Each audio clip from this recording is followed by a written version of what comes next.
Hello, friends. Welcome to the Old Fashioned on Purpose podcast. This is the show where we explore what we have left behind as we have raced towards progress.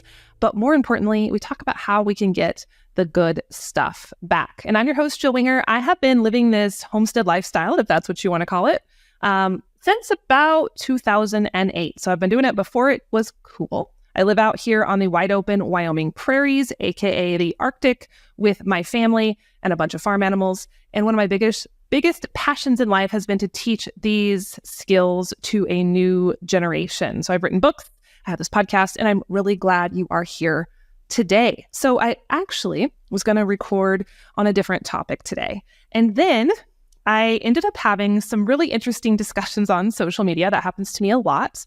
And I thought it was good to bump that other topic for a future date and talk about this instead.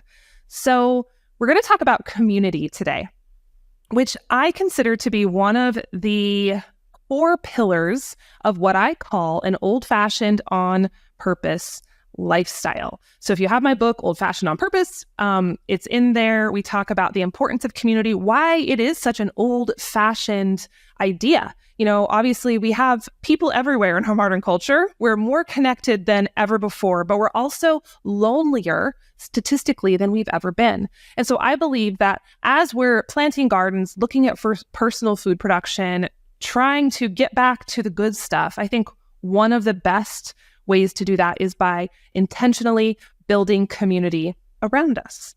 Now, this has actually been a really popular topic as I've began to discuss it online over the last, 12 to 18 months, maybe a little bit longer than that. I have been creating in this homestead space for well over a decade now, and it's been interesting to see it gain more traction, if you will. When we first started creating homestead content back in 2010, me and all the other homestead bloggers, it was all about, the canning and the food and the bread and all that. And then I've seen a huge shift in the awareness of we were pushing towards self-sufficiency, but hey, wait, we also need to have this community aspect as well. I think that's super healthy, extremely important. And I've said before, self-sufficiency is a little bit of a myth. We need to have other people. If you look at other cultures, whether it's the Amish or the way that the original homesteaders operated back in the day, they weren't lone rangers. They had community. They were extremely intentional about gathering and making time for that. And so I think as we're working on building our homesteads, that's a really important aspect that we shouldn't omit. Okay, so let's get into the juicy part.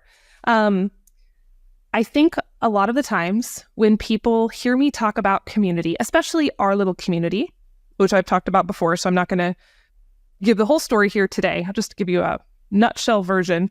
I think they romanticize it a little bit. And it's easy to do. You're not here in the day-to-day, right? You just hear what I have to say, and it's easy to think it's something that maybe it's not. Nobody's fault. That's just how it works when you're creating content.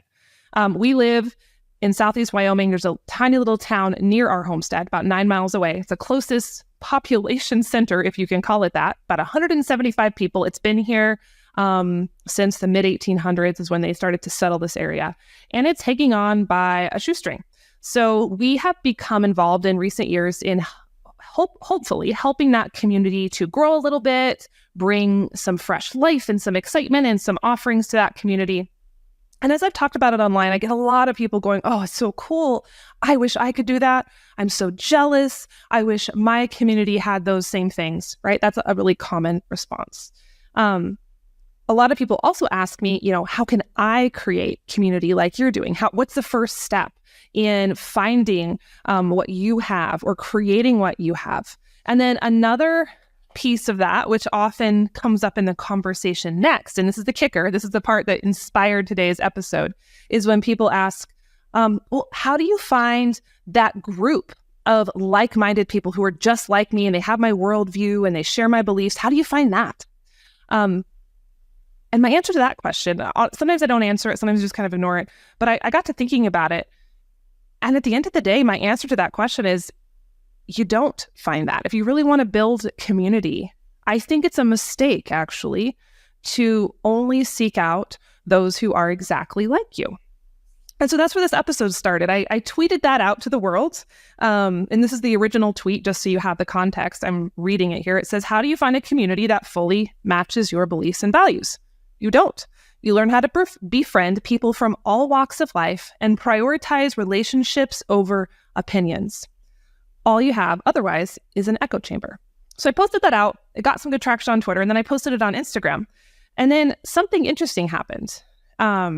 And I always approach these social media discussions with a very curious mind. I think it's really interesting to see which things create trigger points in people and which groups of people are triggered by certain things. It's not something that offends me. It's not something that makes me upset. I take it in stride as someone who creates content for the public. It's just something that comes with the territory. But I find it very, very interesting. And it often inspires future episodes of this podcast and future social media things. So anyway, there were people who had issue with that post. And honestly, I have a pretty good heartbeat of what's controversial for my audience. Kind of know how you phrase things or what things you might say that are going to cause an explosion. And I didn't think this would be one of those because I kind of thought it was one of those happy-go-lucky, kumbaya, warm and fuzzy posts, right? Oh, community is important, embracing differences are important, the end, moving on, share it, and off we go.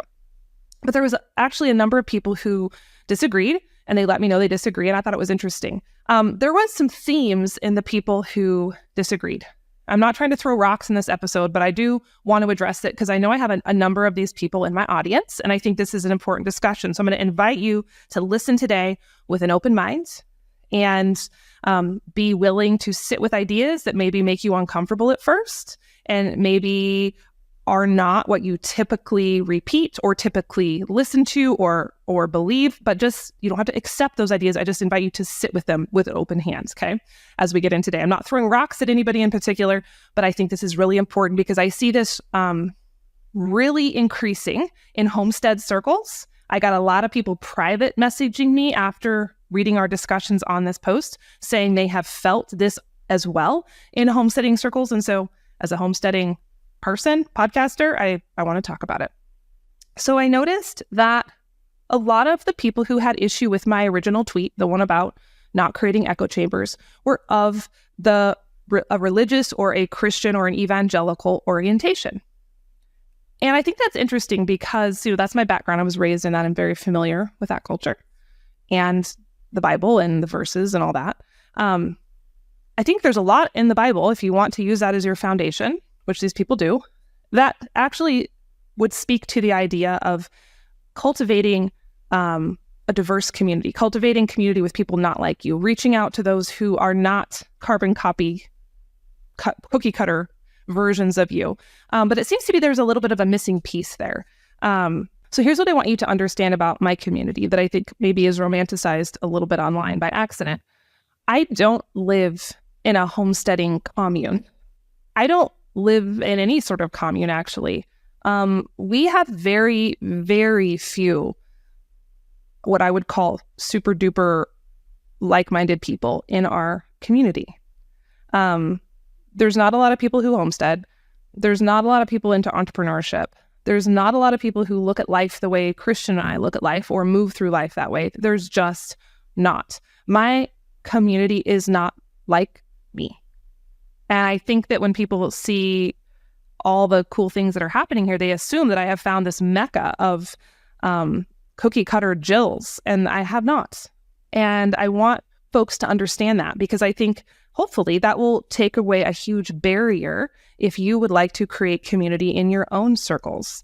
Honestly, I was one of those people for many years of living here that looked at the people around me and I'm like, there's not a match. So I'm just not going to dig in. I'm just going to mind my own business, do my own thing, keep my head in the sand.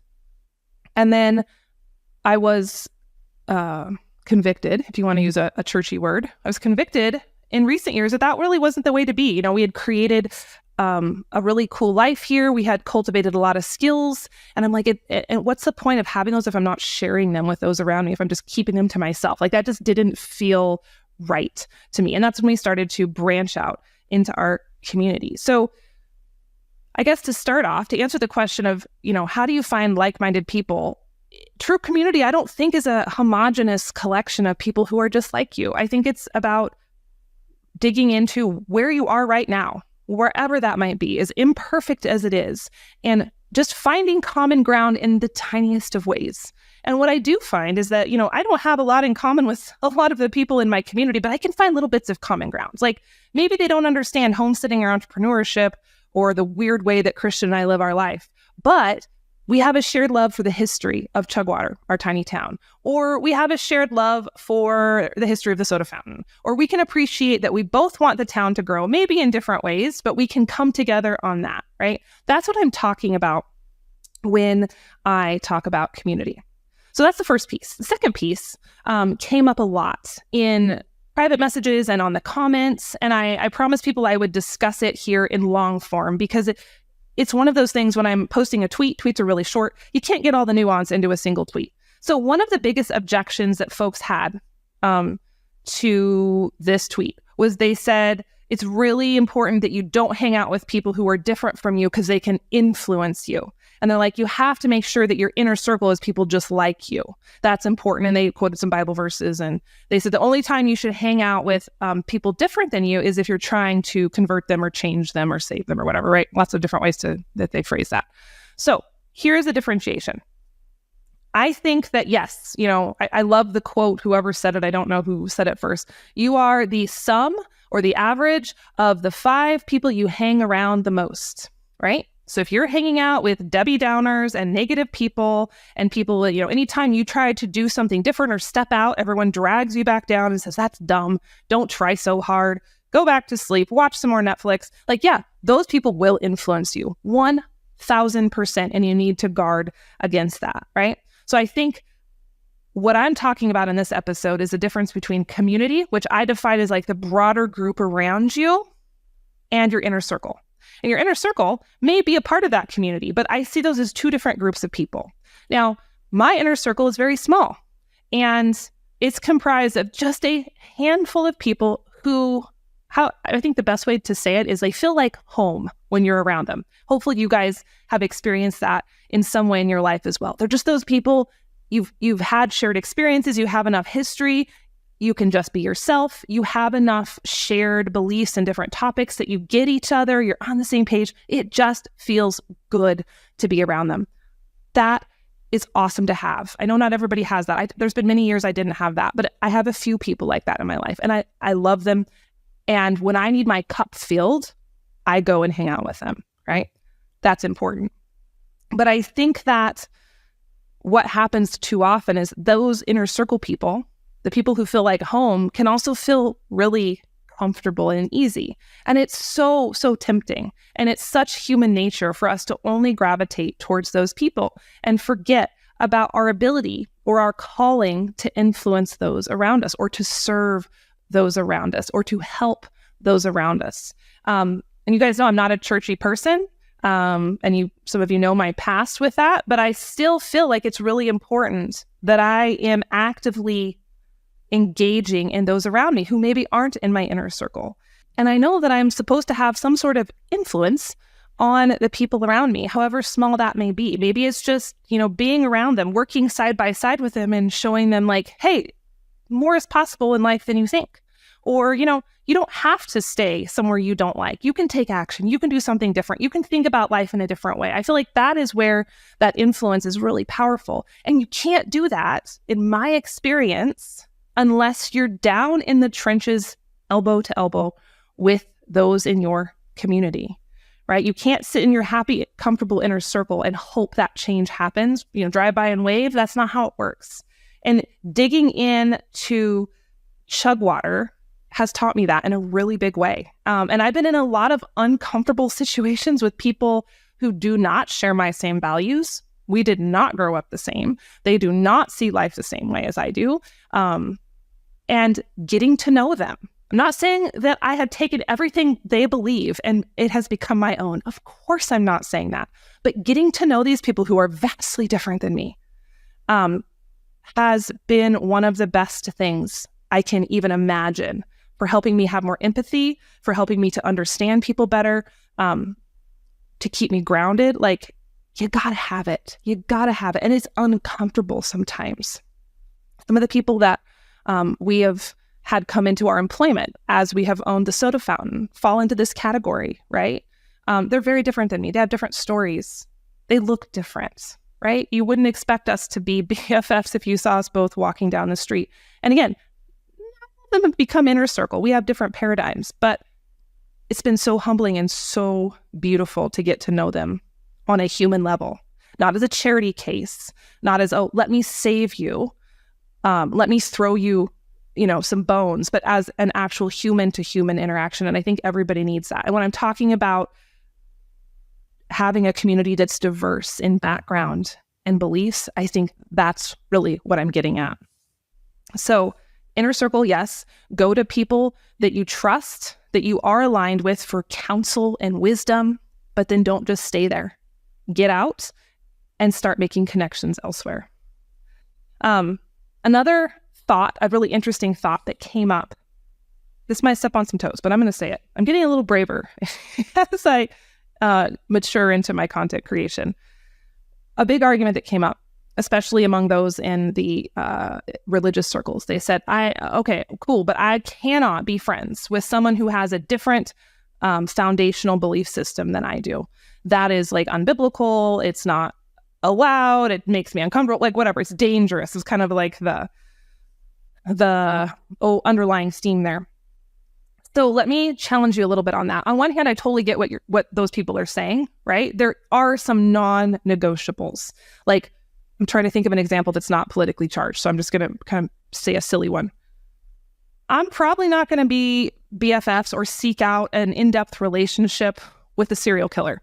It's just not going to work, right? We're not going to have a lot in common. We're going to have vastly different belief systems of what is important in life, what matters. So like that's someone that I'm going to probably, I might serve them a milkshake at the soda fountain and be like, this isn't going to work for any sort of like actual relationship, right? That's a hard line. It's okay to have some hard lines. Here's the part that I see that concerns me. We live in such a polarized time in history where we have siloed ourselves to death into these extreme binaries. Most of this is along either religious lines or political lines is what I see the most right now, that we have turned a ton of issues into those hard black and white serial killer lines, right? And I want to challenge you. This is going to be uncomfortable, y'all. Might step on some toes. I'm going to challenge you that maybe not every single thing you think is a hard line actually is a hard line. Okay? What I see with politics right now, and a lot of the comments that came into my post that were discussing like, oh, I can't be friends with someone who believes this, or I can't be friends with someone who believes that, right? It's two sides of the same coin. It's like, it's the same bird and it's two different wings. Because we have one political party who believes that anyone who votes this certain way makes you a whole laundry list of evil things, right? You're racist, you believe this, you're a horrible person, you're the devil, right? We have one political party that just automatically puts anyone who falls into that group into this bucket of just basically you're Hitler, no exceptions. But don't worry, I'm going to get to everybody. I'm going to equally offend the whole crowd. We have another political party that has become so polarized and so siloed that we believe that everyone who votes this other way is automatically evil and they automatically want all children to die and kill all the babies, right? And we've just siloed and pigeonholed everybody. We've created these extreme false dichotomies. And so that's what I see. They're like, okay, they said on the post, Jill, I'll do community, but I'm not going to do community with this type of person, or I'm not going to do community with that type of person. I'm like, okay, I respect your boundaries. I respect what you feel is important, but maybe what if, just consider the fact that maybe you're operating a little bit out of a false dichotomy there. Like, are there people in either side of the political extremes that are both on either side, hear me say that, they're kind of miserable, crummy human beings? Yeah, absolutely. But I'm going to challenge you that the majority who vote differently than you probably aren't as extreme in their beliefs as you think. We have social media to thank for making us think that anyone different than us, anyone who votes different than us, automatically is just basically the devil incarnate. And if you want to push back against a uniquely modern phenomenon that is so dangerous and insidious and how it is hurting humans and hurting our culture, push back against that. Push back against this idea that if someone's different than you or votes differently than you or believes differently than you, then they're automatically just, their soul is as black as Satan. Like, push back against that. So no, you don't have to be best friends with everyone. And there are people that even in our little community, I just don't jive with. I can be cordial, we can have conversations, but we're not on the same wavelength. We don't get a whole lot out of being with each other. That's okay. You don't have to be everybody's best buddy. But just, I would encourage you to stop with the siloing, stop with the grouping. See how much you can push yourself to be uncomfortable around people who aren't like you. Just see what happens. You don't have to believe like they believe necessarily, but just put yourself in those situations. I know you guys are really good at doing hard things. And those are always some of my most popular episodes here, is when we talk about, pushing against our comfort zones and putting ourselves in those situations that are creating just enough discomfort that we grow. Try that with your communities as well. A really great example of this was a conversation I had. It was New Year's Eve. We invited some friends over. We don't hang out with them a lot, but they're friends. Christian has known this gentleman for a very long time. They grew up together. And so we had supper and we were sitting at the table and we got into the coolest conversation. Now, it does not think or believe the same way that Christian and I do on many issues. He has a lot of different opinions on things. But what I do appreciate about him is that he's really well-read. He listens to both sides and he's willing to be diplomatic. And so we were able to have a very engaging conversation for, 2 or 3 hours. The time went really fast, about a bunch of political issues. And a couple of them are political issues that tend to kind of make my hackles stand up. Like, socialism is something that I am not a fan of. I'll just say it. I don't think it's a great system. And what I've seen with the historical instances of socialism and how it works in economies doesn't really work. It's a nice idea on paper, doesn't work in practice. It doesn't jive with human nature and how humans are intrinsically motivated, and it leads to some icky stuff. So I don't really like that. When people start to talk about socialism, I just get a little bit like my hackles go up. I wouldn't say this gentleman is a socialist, but he has some ideas that dip into that world that I don't really hold. And so he started to bring those up. And so I was able to ask him questions and he was able to ask me questions. And it was a blast. It was a blast. Nobody got upset. Nobody yelled. Nobody was offended. But we sat there with these two competing ideas. And were able to discuss them and question them. And he brought things to the table and I brought things to the table. And when we got done that evening, it was well after midnight. We both felt invigorated. He said he enjoyed it, so I don't think I'm putting words into his mouth. We felt invigorated. It was exhilarating. It was enjoyable. I left with things to chew on that I hadn't thought of before. I thought I kind of was set in stone on certain things. And then the way he presented his thoughts, I'm like, oh, that's a good point. I understand why you think that. Maybe I don't agree with you, but I understand how you came to that conclusion. So it was awesome. And I am just telling you that story as an example of, I think it's so important that we can sit with two competing ideas at once, right? We don't have to adopt those ideas, but just sit with them and just be able to do that without feeling triggered, without running away screaming, without feeling like we have to run back to our comfort zone of people who are just like us. And I think when we can do that, we can grow and we can expand and we can just become more well-rounded people. So as we wrap this up, it'll be interesting to see the feedback on this one. I just want to encourage you. You want to push back against modern culture? You want to do things the old-fashioned way? Push back against the polarization. Now, people being super polarized is not a new phenomenon. It has happened throughout history. I always love looking at patterns. I think patterns are fascinating. And you can see this happening before. This isn't the first time a country has been as divided as America is right now. Now, often when countries get to this point of division, what happens next isn't great. So that's a whole nother topic. But this is a part of human nature. Humans are tribal. Humans are cliquish. Humans find safety in groups, safety in numbers. We're basically herd animals, like a bunch of cattle. So this isn't new. But it is a modern phenomenon in that it has been exacerbated by social media like crazy. So if you want to push back, if you want to be old-fashioned, find some common ground. Draw a bigger circle. You cannot influence for good. However you want to influence, whether it's what you believe or how you move through life or what you believe about food or homesteading or whatever. You can't influence unless you're out with people. You can't do it hiding in your little island or hiding in your little house on the hill. You have to get out there and do the messy part. And make no mistake, community is messy sometimes, friends. There are days when I'm not having a good time being involved in community. I'm going to be really honest. There are days it's not fun. There are days it's frustrating and annoying and aggravating. And then there are other days where you see people make strides or you see things come together and you're like, yeah, this is what it's all about. And it's not supposed to be easy because the good things in life rarely are. So continue to be curious, ask questions. Like I said, you don't have to just take someone's beliefs as your own just because you're hanging out with them. You can sit and you can ask good questions and you can be open and you can be friendly and put yourself in situations when you are actively around people who aren't like you, who make you a little bit uncomfortable, perhaps, in the way they think and how different they are. That's a good thing. It'll stretch you and grow you. So there you have it. I hope that was helpful. I hope that challenged you. I hope that broadened your horizons a little bit. And know that I'm doing this imperfectly.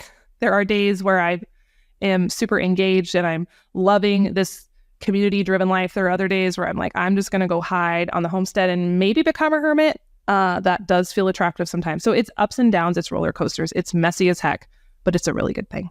So thanks for listening, friends. And we'll talk again on the next episode of Old Fashioned on Purpose.